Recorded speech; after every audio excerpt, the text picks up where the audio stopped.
सार्वजनिक परीक्षाओं में पारदर्शिता और युवाओं के भविष्य की सुरक्षा को मजबूत करने के लिए संसद ने सार्वजनिक परीक्षा यानी अनुचित साधनों की रोकथाम संशोधन विधेयक 2026 पारित कर दिया है। सरकार का कहना है कि इस कानून के जरिए परीक्षा व्यवस्था को और अधिक निष्पक्ष, सुरक्षित और भरोसेमंद बनाया जाएगा। इस अवसर पर प्रधानमंत्री नरेंद्र मोदी ने देशवासियों को संबोधित करते हुए कहा कि सरकार का लक्ष्य परीक्षा प्रणाली में निष्पक्षता और पारदर्शिता सुनिश्चित करना है। उन्होंने युवाओं के हितों की रक्षा और परीक्षा प्रक्रिया में विश्वास बनाए रखने के संकल्प को दोहराया।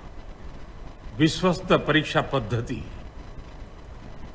इसके लिए हम लगातार एक के बाद एक कदम उठा रहे हैं।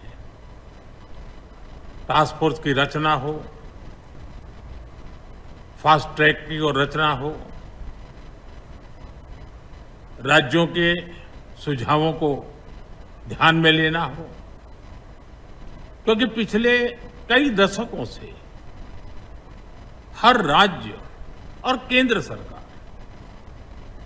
इस प्रकार की पेपर लीक की परेशानी झेल रहा है। बच्चों के भविष्य को भी इसके कारण संकट पैदा हो रहा है। इन सब को ध्यान में रखते हुए देशव्यापी सभी राज्यों में भी और केंद्र में भी शिक्षा पद्धति में सुधार अनिवार्य हो गया है।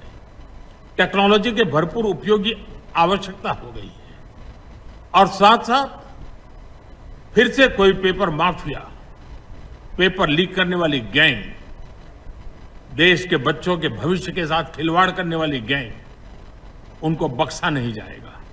इसलिए कठोर कानूनों की भी जरूरत है। हम संसद में बिल लेकर के गए थे और जैसा मैंने आपको वादा किया था, गत 2 दिन संसद के दोनों सदनों ने, अधिकतम माननीय सांसदों ने विस्तार पूर्वक उससे चर्चा की है और आज दोनों सदनों ने इस कठोर कानूनों वाले, प्रावधानों वाले इस बिल को पास कर दिया है। अब विश्वस्त परीक्षा पद्धति की दिशा में जाने में एक महत्वपूर्ण काम पूर्ण हुआ है। काम आगे भी चलता रहेगा। हम ऐसी परिस्थितियों को लंबे समय तक नहीं चलने देंगे। इस विश्वास के साथ साथियों, आइए हम सब मिल करके विकसित भारत के स्वप्न को पूर्ण करने के लिए कंधे से कंधा मिलाकर के चलें। बहुत बहुत धन्यवाद।